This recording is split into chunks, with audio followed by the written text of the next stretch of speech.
just out of the blue. She just like wrote it. I was like, I know her. oh, do you? Speaking with a statistician about how humans are not good at estimating risk. 1.2 million people showing indicators of suicidal planning. I have to talk to another psychologist because this can't be right. And it's like, same thing. I don't know, maybe you load in the latest mental health information. Now you've made it the smartest person in the room with 100 times the working memory. Good afternoon. How is everyone? Good. Pretty good? Yeah.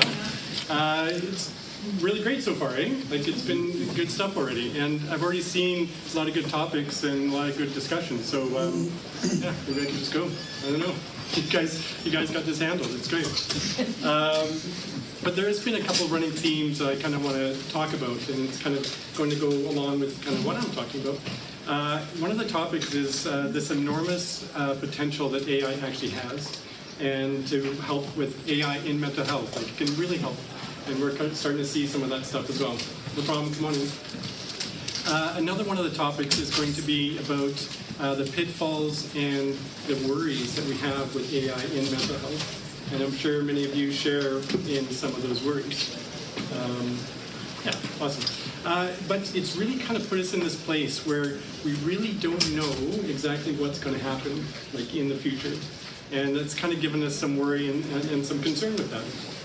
And if you think about it, right now it's going to be, people are going to go through this phase where we have gone through a massive amount of change in the shortest amount of time ever in history. Like, this is going to be a big deal. However it unfolds, it's going to be a big deal. Now, I have an interest in psychology and software. And I think everyone actually has an interest in psychology and software. And I don't know if you ever go to a dinner party and you say that you're in psychology, and usually someone's going to say something like, come on in, someone's going to say something like, don't analyze me. And by then, it's probably too late. Right? So, and they either kind of like clam up and don't say anything, or they're like starting to ask you a whole bunch of questions to learn more about themselves. So you're either like carrying the conversation, or you're doing like unpaid therapy work. Word. Right. And so software, good software anyway, I believe needs to be psychologically driven. And you don't have to be a computer scientist person to really tell if the software is good or if it's not so good. But I'll give you a hint. If you're frustrated when you're using your software, it's probably not good software. And you know, when millions of people start using an app, we take notice. But when millions, hundreds of millions of people start using an app within the first like couple months, then this kind of brings up this elbows up kind of attitude. And you know, because, and we just heard it in the last talk, we don't like big changes. Right? We just don't like these big changes coming along. When I submitted this presentation 8 months ago, AI felt like this, I don't know, this quirky tool, something out of a science fiction novel or something like that. It was great. It was like great for jotting down notes and answering questions. And of course, I was great at doing cat videos. You have to have something that does cat videos. But it's been a roller coaster since then, a total roller coaster. So within a year, we're starting to see headlines like this now, like AI is going to steal our jobs, or AI diagnosis better than a doctor. Like, these are big headlines that are affecting people. And I feel like it's kind of touching the soul, like the real essence of what it means to be human. And that's, I think, why it's making such a big fuss. So here's the dilemma I pose to you. Do we hunker down and defend our cherished traditions with elbows up? Or do we kind of step forward into this as contributing players into this AI adventure? I think there's kind of two ways we can play this. I also suspect that there's no cozy middle ground in this.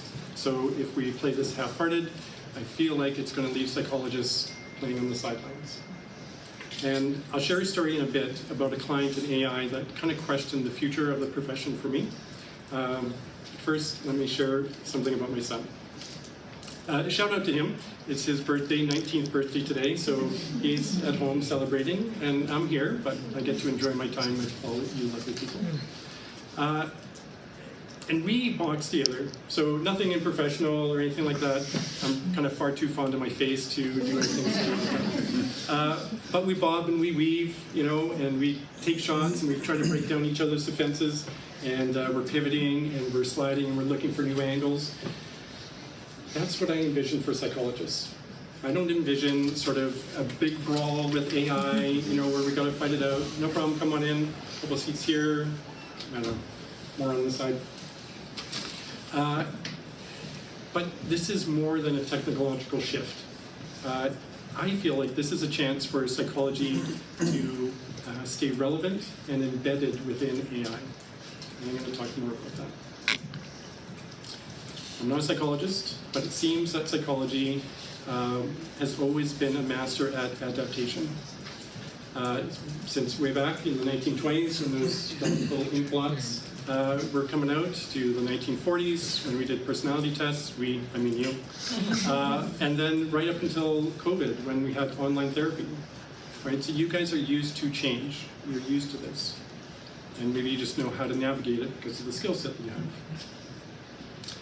It seems like a lifetime ago, but like before AI came onto stage, like a year and a half ago, and we were talking about, clinician burnout, rise of anxiety, depression, and suicide, dependence on substances and medication, rising costs of healthcare. Right? We were talking about that. For some reason, that's just disappeared, and now it's all about AI. It's really weird to see all that. And I would say right before AI came, I'd say mental health, the industry, might have been on the brink of needing some change, needing some innovation. Something needed to happen. It was certainly struggling with the demand, or at least that's what it seemed like. So take this government project that I was on. The objective of this roadmap was just to determine the costs, the challenges, the benefits of integrating a psychologist within primary care. So this came from the BC government, and they've tried all kinds of things. So they've done team-based care, they've hired a boatload of counselors, and now they're trying to integrate psychologists into primary care. And my job was there to help develop this roadmap so that we could put psychologists right next to physicians and patients. The government asked for it, but it was a bit of a bitter pill to swallow for them, because they had to have rates available that were enough to entice psychologists away from private practice on one side. And then on the other side, they had already hired psychologists, but at a very different pay scale. And so they were looking at, like, how do I balance this with, 3xing their pay scale up for no reason, except now we're doing this new project. So I feel like that was a major challenge for them to figure out how to make this happen. And it is true that psychologists would have to go through some training. This is a very different model. It's not 60-minute sessions. It's 30-minute interventions. This is triage in a psychological sense. And so there would definitely need to be some training. But all the recommendations in the roadmap were feasible things that were able to be done, except for the money thing. That was just a different question. That was a couple of years ago. They're still debating about it, about whether to do this. And so, we know government is slow, but sometimes it's too slow. I wanted to put this up here because during that project, this kind of came up and it made me kind of question things. So on the right-hand side are the pay scale for the medical professions, and on the left-hand side is the mental. And for some reason, the mental is always down notches, several notches down compared to the medical side. Pardon?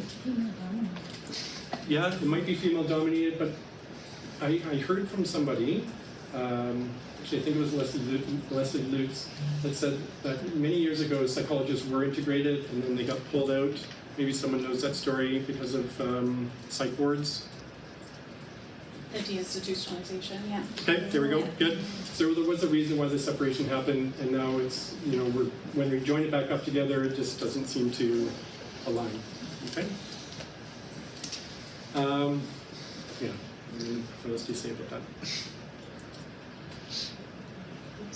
Okay, so I share a lot of the stuff I do with AI with my partner, Dr. Claire, and sometimes it's met with surprise and curiosity, and sometimes it's met with, what is this for again? Like, tell me, how's this going to help me?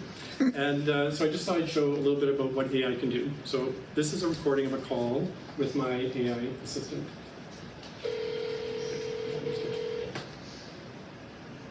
Hi, you have reached ADHD for Life. I am Sasha, the AI assistant, and you can ask me questions.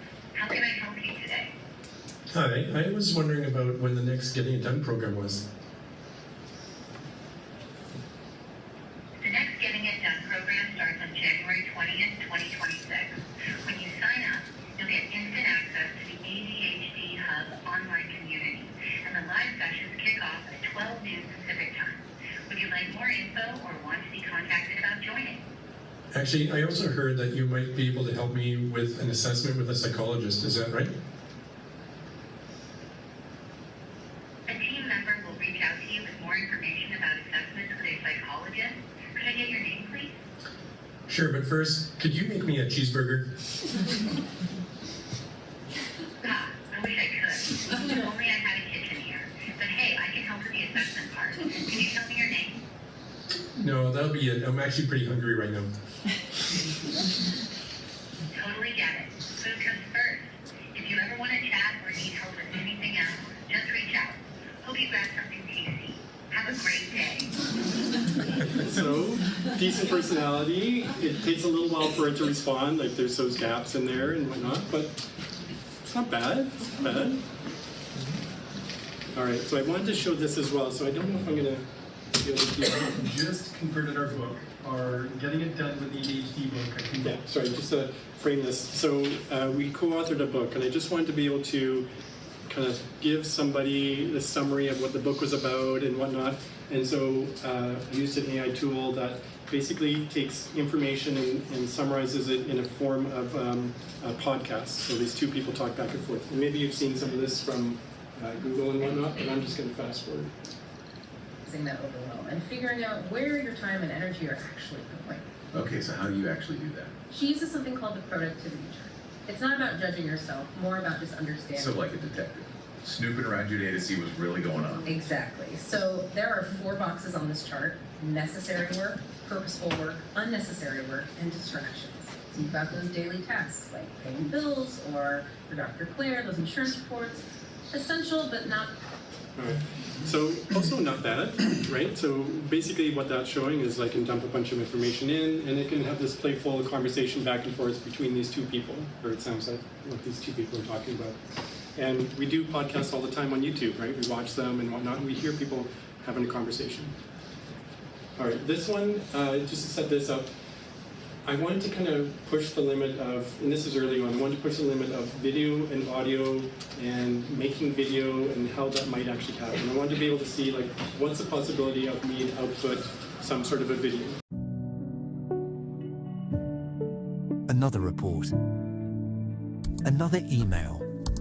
Another hour spent wrestling with the system, not the soul. You carry the weight of understanding the complexity of the human mind. You spent years learning to decipher the whispers of trauma, the language of anxiety, the intricate dance of the self.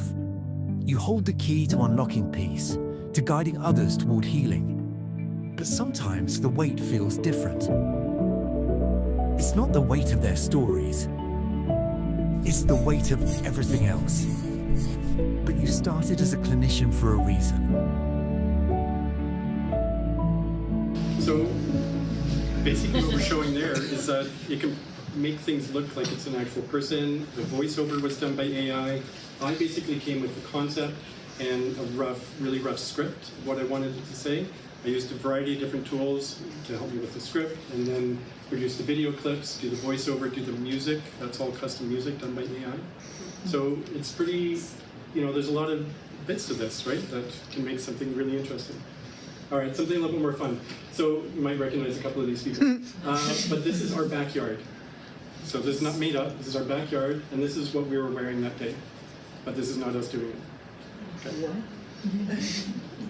Hey everyone, come join us at booth E13. We'd love to see you there.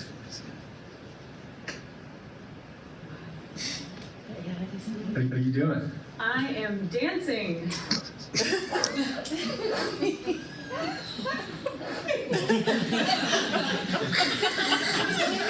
totally clear.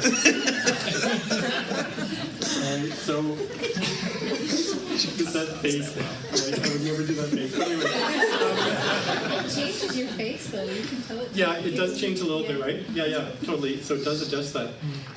But what I find interesting to this is that it's basically taken a picture of us, right, and then done a bit of a video.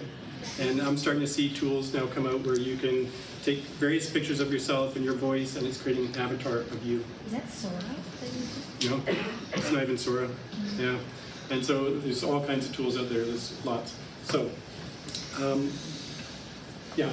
So what if you stitch all this together, like all these different things together? I can really just see that there's a potential here for something within mental health, psychology, all these things.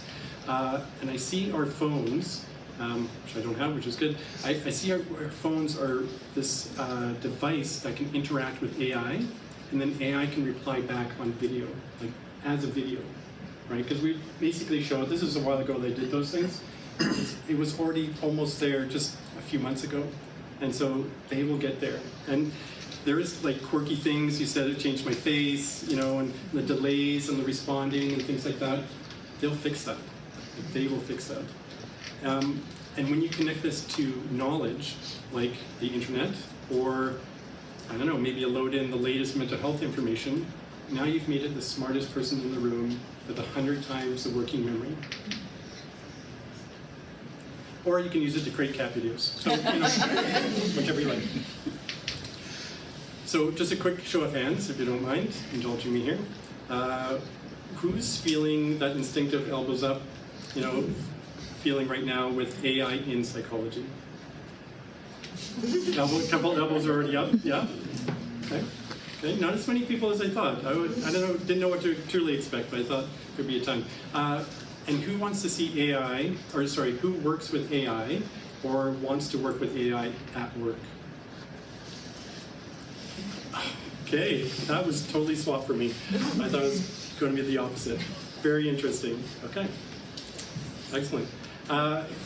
So I was going to say, you know, it's quite right. We shouldn't just leap blindly into doing all this stuff, but it sounds like you guys kind of want to try it out and start using it and see, you know, the benefits. And AI often seems like a mysterious black box, doesn't it? I'm going to try and unwind some of those things a little bit later on in the presentation. And people will say it hallucinates, or so they say.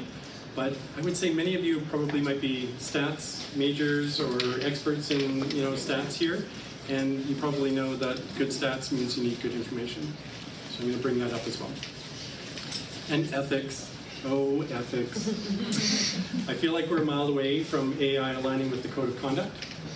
However, I would say that the provinces across Canada can't seem to align either. So there's that, you know. Can't really expect AI to align if we don't. But here's the part that's capturing my imagination. In under a year, we've pivoted from a technical trick, toy kind of thing to this emotional companions, right? We have emotional companions available 24/7 now. It can help organize our chaotic lives. It can help us find purpose. I can see why people are gravitating to it. Millions of people are gravitating to it.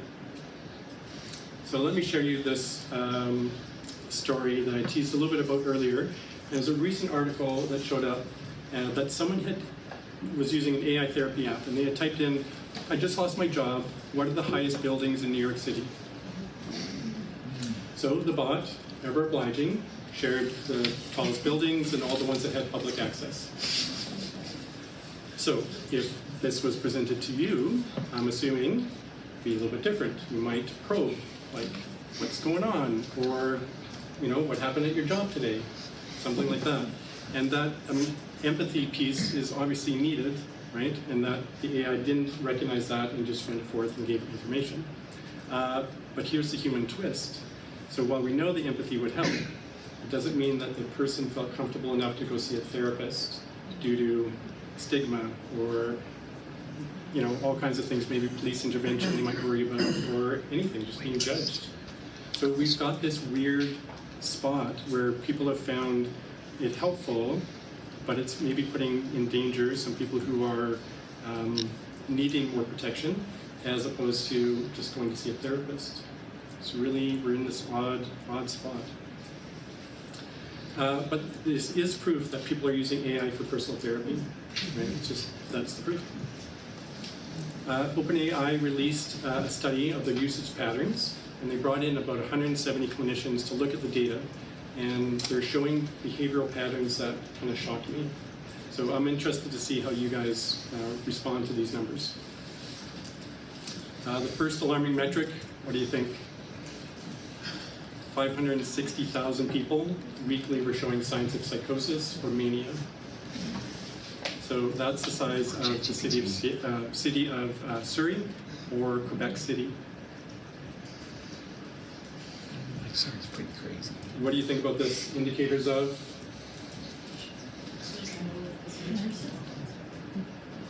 $1.2 million people showing indicators of suicidal planning.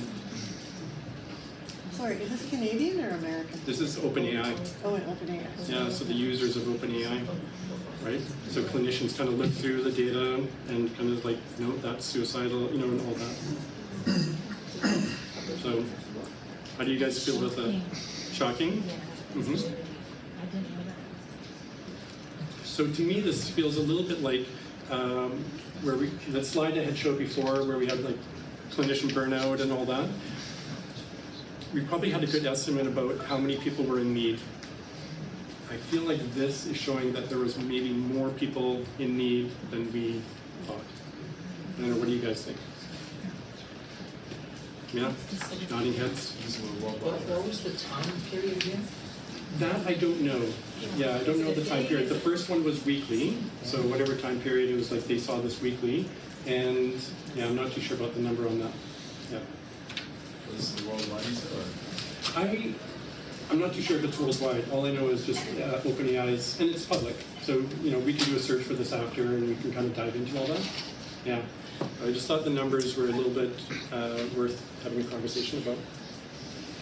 So I haven't watched Family Feud. I mean, I've seen a couple of clips or something like that on YouTube, but it seems like kind of an easy gig. The host is, you know, just tries to get people to blurt out answers and then just makes friends with everybody. So I thought we'd try it. So I want you to blurt out the things that might worry you, concern you, frustrate you about AI in psychology.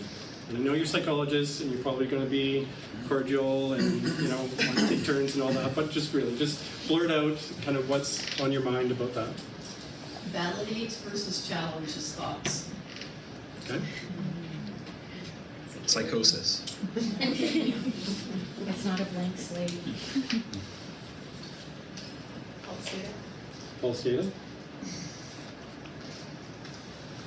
Okay. Now let's blurt out things that you would love to see AI do in psychology. Make good recommendations. Yeah, give more accurate information, especially to young people. Do the tedious tasks. Is the tedious task? And Charlie? Anything else? Write reports. Write reports? Be conscious of its own limitations. Oh. Give good advice. I feel attacked right now. He wants more from the AI than from us. That's interesting though, right? We have this expectation that AI should be human, or close to it, right? Or better than. Or better than. Yeah, exactly. All right, which brings me to, I don't know, maybe a hopeful map forward. These are my 3 phases, but I needed something like this to kind of provide myself with some clarity and give myself a point of like, where can we go with this? I'm not trying to provide solutions, but just I need a bit of a container of like, where the hell are we going? Okay. So phase 1, I feel like this is where we were kind of yesterday, or maybe some of you are still here today. And that's fine. And it was before AI actually came along. And so you guys had your trusty research tools and your scoring and normative data and all these things. And so totally invaluable, yes, absolutely. But I'm sure you're aware there's cultural challenges and biases, gender and all that stuff that goes on with that. And I think there's also rate limiting steps. Right? There's only so much of you. right? You only have so much time, there's not enough of you, and the manual effort required to do assessments and therapy and even research, right? It's still very manual. When I look at this, I see very manual. Stage 2, we're moving into this, what I consider manual AI, which seems to be bubbling up, and it's what everybody's talking about. So you're in your chatbot and you're providing a prompt and doing all these things. I feel like that is still just manual effort, right? You still need to figure out how to use AI to sift through the information, to look through the client data and pull out all the history and all the things. And so it's like using a hammer. So now you have a hammer, but you're still having to swing the hammer, right? So you're still having to do work, okay? And so for the next little while, we might be in this space, right? Where we're doing extra work. We're trying to figure out what it means to write a prompt. Like everybody says, just write a prompt. I don't know, what the hell does that mean, right? Like, I don't know, just do something. And so we're gonna be there for a bit. And of course, AI, when we do all this, it never needs a tea break. It's a shame, because having a break is a wonderful thing of being human. Yeah. Number 3, agentic AI. This is a likely future. I really do think this. Agentic AI means more autonomy for AI. And we're starting to see that even in the software that we're building, and we're looking at how to automate more of the assessment process by using AI to look at these things. So a lot of times I tell Dr. Claire that you're overpaid and overqualified to do a lot of these tasks. I think someone already mentioned it, like do the mundane tasks, right? Like you're just overqualified for this. And agentic AI can monitor that on an ongoing basis, like while you're sleeping. It could be monitoring how your case files are doing and what information the client has sent back and all those things. And it could look at, the sleep routines coming off the person's Fitbit, and so you get information from that. And nutrition and just all these biometrics now that can start coming in. And you can arrange interview bookings. So you're maybe instead of having to look up the email, type it in, all this, and then they send it back, and all the back and forth that's required, AI can just handle that. You saw the video that I did with my assistant. So that assistant books appointments for me. So if the person calls and they want to book a time, it does all that. It knows the times, it knows when I'm available. It just does it. So AI is going to be great at parsing all the information, whether it's like all the social media feeds and stuff like that, but therapy transcripts, talk about nutrition and sleep and exercise, but it's going to be able to look at it and provide some personal insights. I don't think it's get to a place of like diagnosing and doing all that kind of stuff. And it's also not going to be that human connection piece, right? Like someone still needs to hold someone's hand, figuratively.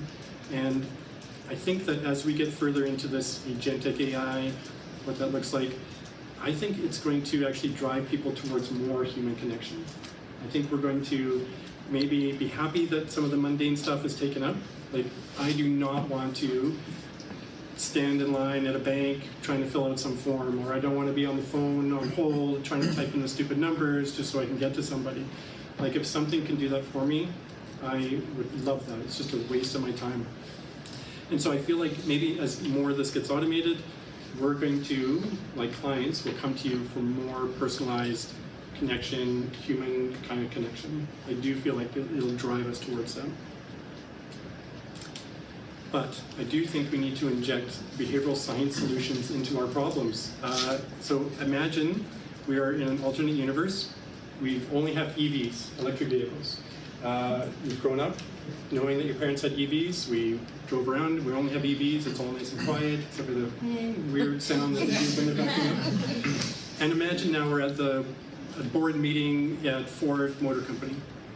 And this executive comes up and he wants to pitch a new vehicle, and he's going to call it the combustion engine.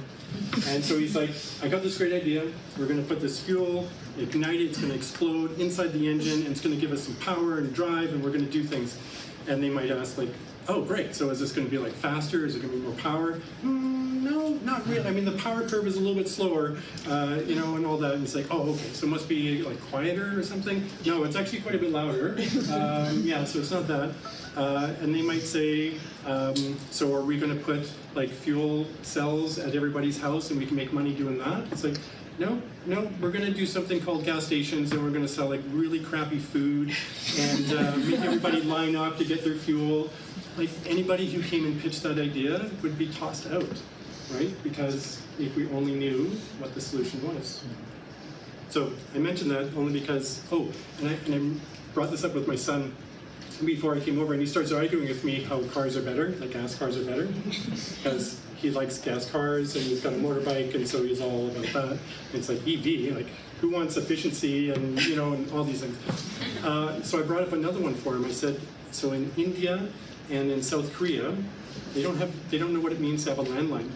So remember when we grew up and you had the phone on the wall and you dial and your mom's like, get off the phone, I want to use the phone, all that. So they never went through that, right? They went straight to cell phones and satellites. So they don't have all those wires underneath the ground. They don't have millions of telephone poles with wires blocking our view, right? They just skip that. And so I feel like there's something here about that we can learn maybe about skipping over analog and going right to digital. I'll just put that out there. I've been collaborating with psychologists to refine their assessment practices and focusing on the clinical side, but also the administrative effort and whatnot. And I'm kind of astonished when I first got into this about how much time vanishes to paperwork and admin effort for you guys. Like, I was like, what's going on? And when I started with Dr. Claire, I'm like, I have to talk to another psychologist because this can't be right. And it's like, same thing, right? And you guys are also doing it all slightly differently, which I also found interesting, right? So I come from a, more of a business world. It's like, okay, if you found something that works, you just keep doing that. Like, let's do that. Let's focus on something else. Anyway, just putting that out there. And then also the current software, like the practice software, it was like a engineering exercise in like tracking files and appointments, and there's buttons everywhere. Like there is no soul like in what they do. It's like, oh my God. Anyway. But this kind of reminds me of this UK Eurostar fiasco. I don't know if you've heard of this one, but they wanted to spend £6 billion to save 35 minutes on a route from London to Paris. And so the engineers got to work and they're like, okay, we're going to rerun some of the lines and the tracks, and we're going to save 35 minutes. That's 171 pounds per minute that they're saving. I'm like, holy cow. Like, not knocking engineers, like they're wizards, I get it, they do a lot of things, but I think we should sometimes consider a behavioral science solution to some of these problems. So instead of thinking quicker, like the train, maybe we want to make the journey more attractive. And so, I mean, they could spend a fraction of that, like 0.1%, and provide free Wi-Fi for the whole train trip. Or if they really wanted to spend $1 billion, I mean, they could hire all the male and female supermodels to walk up and down the train, serve free champagne, and they probably have people telling the train guy to slow the train down, right? Like let's think about this. And I feel like similarly with AI. So engineers are going to build efficient AI apps, and you're starting to see a flood of them out there. I would say one warning is if there's a new piece of software that has way too many buttons, drop it. They're engineers and they don't have somebody in there looking at it from a user perspective. And they probably don't have a psychologist in there looking at it from that perspective either. And saying that, I would say psychologists bring more than ethics to this. Right? I've heard a lot about ethics, and you guys are concerned about ethics. That's important. But if you want to get involved with an AI company or doing more AI, see yourself as providing more than just ethics, right? Behavioral science perspective on how things work, how users might work, how this can work with you and communication, all those things. So see your value. So back to the case. So the case that we're working on. So I sat beside psychologists and we refined their assessment practices. We mainly focused on ADHD assessments. And these typically cost $1,500 to $3,000, and wait lists stretch about, on average 8 months. That's frustrating for the ADHD folks. So we've put about several hundred people through our programs, and they often hear this back from people, and they've already got a bit of a chaotic life. They've got this ADHD tax, I don't know if you've heard of that, but they've got financial challenges as well. And so putting them into this position just makes it really hard for them. I'm not blaming you guys, it's just this is the system and this is the feedback I'm hearing. And and what they really, really want is the information that you guys have. Right? They often go to a physician or a nurse or something like that, and they get 30 minutes, they get the prescription, and they get the brochure on ADHD. And then usually we get them, and they're like, oh, I just wanted to know more information. I'm like, yeah, if you saw a psychologist, all these kind of things. But barriers be damned, like they want to know what you have, but it's just really hard to get access to you. And I think that kind of goes back to the AI therapy one, the I lost my job example, right? So for this case, we had some constraints. We wanted to preserve the interview process. It was just going to be online, no shortcuts. We wanted to ensure thoroughness. That was really important. But we were going to exclude all the cases where cognitive testing was required and just focus on the non-cognitive testing pieces. So if it's academic or learning challenge. We enlisted AI as a educated assistant, sort of a strategic ally. And so the results were prices went down to about $700 to $800 to cover the costs of the assessor doing the work. And admin effort was half. Report writing was streamlined. Interviews with clients were deepened. Clients said things like, I feel heard. Thank you for trying to understand me. So, and the psychologists were able to do more assessments in a month. And so, that worry of like, what am I going to do with my, making enough money and all that, which is a valid worry, you should. You can just do more monthly now. And they put a dent in their wait list as well. So instead of having these long 8, 12-month wait lists, they were able to bring it down for people. And it also, I feel, something like this will actually help psychologists stay relevant. That's kind of the goal. Oh, and I swear to God, 2 hours ago, Constance up there emailed me, and she just wrote that. Just out of the blue, she just wrote it. I was like, I know her. Oh, do you? Coming to cake, yeah. Okay. She's a Winnipeg, now she's out here. Okay, Yeah. there we go. So it's real. Or it's AI generated. Yeah, it's not AI generated. Yeah, and just that first part though. This is nothing to do with bragging or anything. It's just that first part about that she just appreciates the time savings for her, right? Just that piece, right? That I just thought that was worth sharing. So. All right, so to know more about the assessments from an actual clinician instead of hearing it from me, you can see Dr. Claire tomorrow. She's going to be doing her workshop at 2:45, and she'll get to know all kinds of details around AI assessments and how she's done it and worked and all the pros and cons and all that kind of stuff. And if you don't want to go there for the information, I've heard that there's chocolates. And I don't think psychologists are beyond being bribed by chocolates. So, let's go. All right. Years worth of AI advice in 4 slides. I don't know if I can do it. And I apologize in advance for way too much detail and maybe some technical detail. But, well, I was going to say you asked for it, but you didn't. But anyway, this is what you're getting. So when I started AI, it took me hours to figure out all the different platforms and the tools and everything that's available. That's when I started. Now it's expanded. There's just so many tools, you can't really keep track of everything. And so I have a software development background, and I was still overwhelmed with, doing all the things and trying to figure out how to piece it together in the right way. And it's interesting because when I hear someone say, I wrote a prompt and I sent it in and it gave me back this information and it wasn't all quite right. It made this piece up and made this piece up. I'm telling you, it's a little bit of user error, and I'll explain a little bit more about that.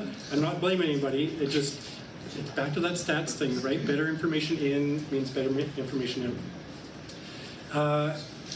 And I did a whole bunch of trial and error and testing between the different LLMs, you don't know what an LLM is, I'll try to briefly explain all that.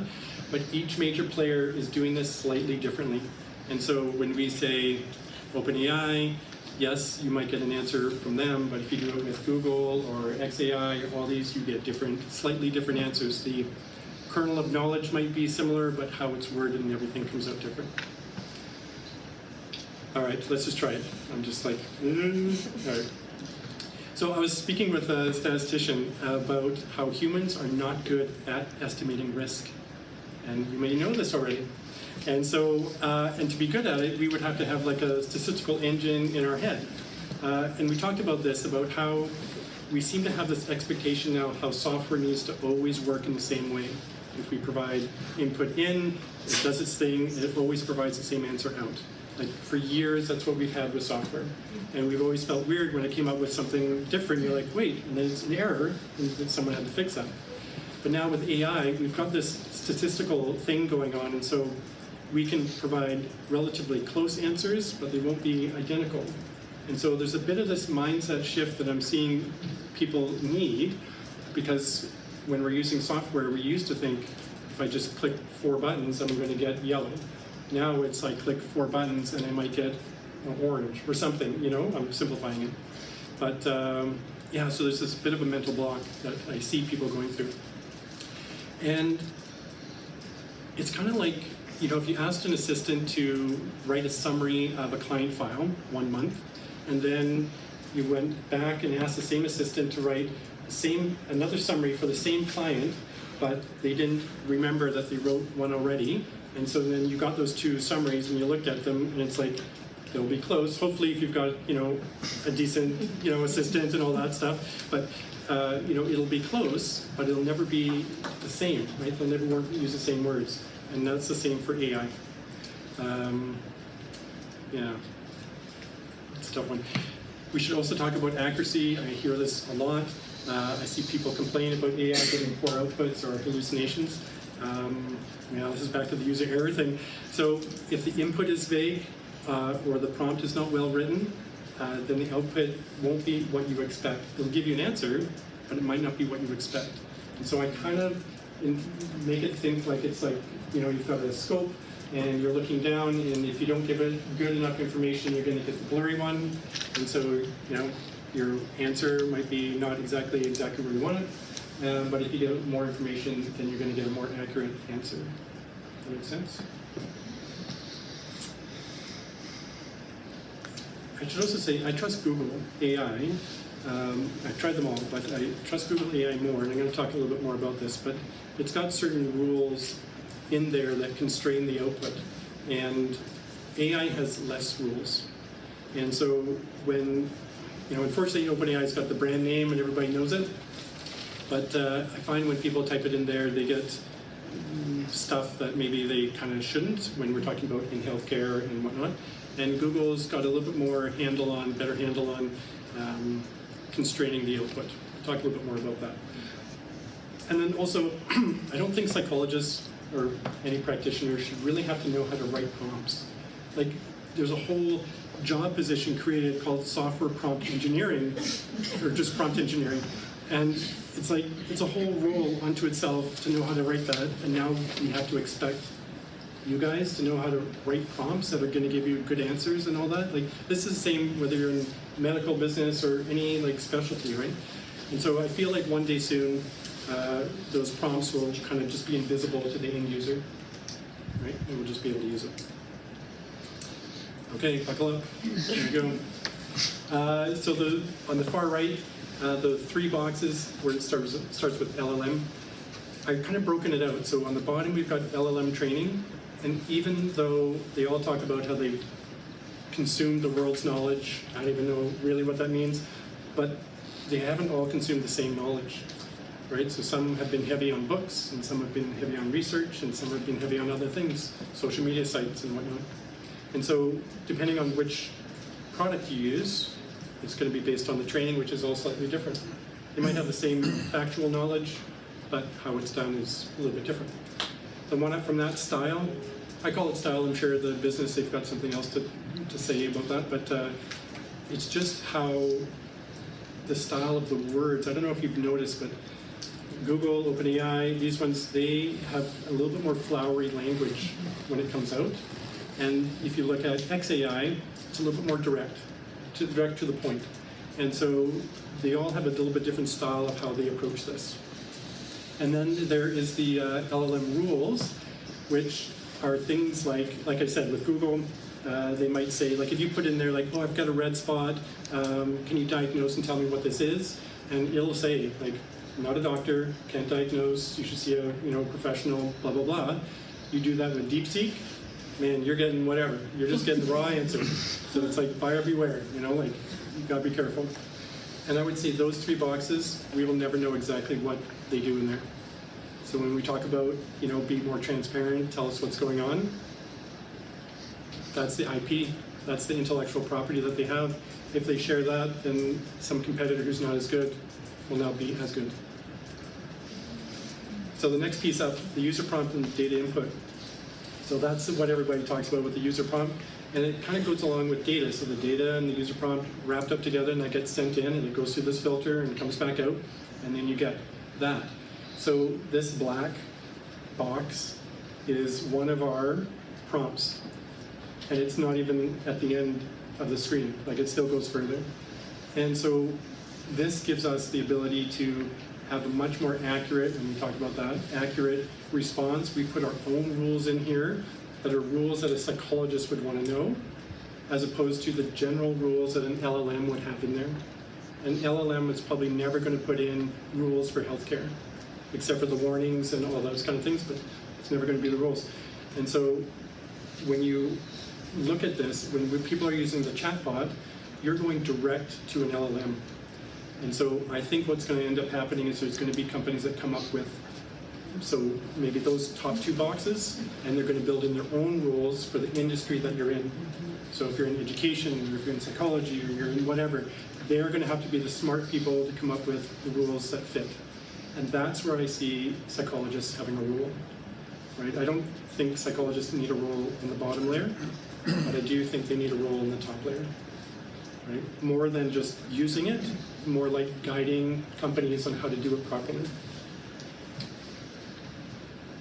Make sense? Yeah, sort of.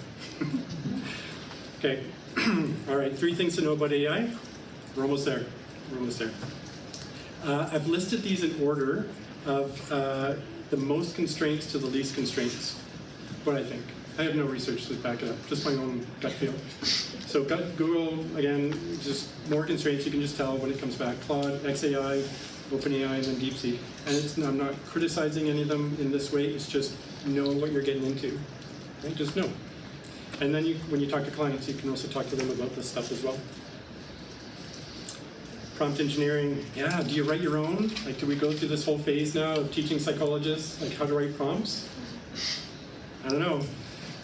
Is anybody smiling when I say, hey, write your own prompt? No, they're shaking their heads, yeah. There are places now where you can buy prompts. So maybe somebody's done a lot of work and tried to figure it out, and they're just going to sell a prompt. And so that might be an option. But I do think it's going to end up being embedded within the app. Whatever apps, new apps that come out. Not the LLMs, but some new apps. So that we don't have to write prompts. Because I'm tired of writing prompts, I'll tell you. And then data, the input, more is often better, okay? And then also, like, here's a list of various things I think that you could end up putting in if you're like doing assessments or if you're doing therapy or something like that. And then the second part there, the wearable data, I do think at some point there's just more wearable devices out there. There's just more that input's going to start coming in. Use it. Like we'll have to figure out how to use it. And then I thought of this the other day. It's like chats with the AI therapy app. So if there's going to be AI therapy apps out there, maybe as a psychologist, maybe it's a therapy, and you say, here's a prompt, go use this in your AI therapy app, and when you're done, export it, give it to me, and then we're going to talk about it, right? And so at least then, A, you get more information, B, they can kind of use it in a contained sort of way, and then you can have a conversation about it. It's not them off in the Wild West, kind of typing in, I just lost my job, right? And then the last part there, which I feel like that slide I had mentioned before, where we're going to talk to our phones, and the phones are going to respond just by AI. We won't even, I don't even think we'll have apps anymore, calendar apps and all that. It's just going to be the AI is going to respond by video and like, hey, I booked your appointment that you asked me to do. Awesome, thank you.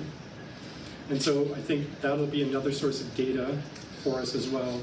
And maybe we have phone calls with clients, or they record something, but it's going to be able to analyze their tone of voice and their facial expressions and all those things. That technology is already available. Like, there's psychologists doing research with this. They've already been doing this. Like, before AI was like a thing, it's already been there. So it's going to take somebody to figure out how to get it from there to an actual app so everybody can start using it. I hope this is not like, shouldn't freak everybody out. It's just, we'll get there. It's just, how we get there. So I do want to pose for questions. I'm happy to do that. Pose for questions. Pose for photos. Anyway, you know what I mean? But I do want to say this. So I do want to say thank you to CPA for bringing us all together on a topic that I feel like is fairly new, but I don't see anybody else. We just went to CADRA. We put a booth up in CADRA, and none of the talks talked about AI. Zero. And so when I engaged with people, it wasn't really a topic that they wanted to really talk much about. So kudos to CPA. And again, also just that I do think psychologists need a role, like you guys need to figure out a way to have a role in the development of AI and how that goes. Okay, there you go.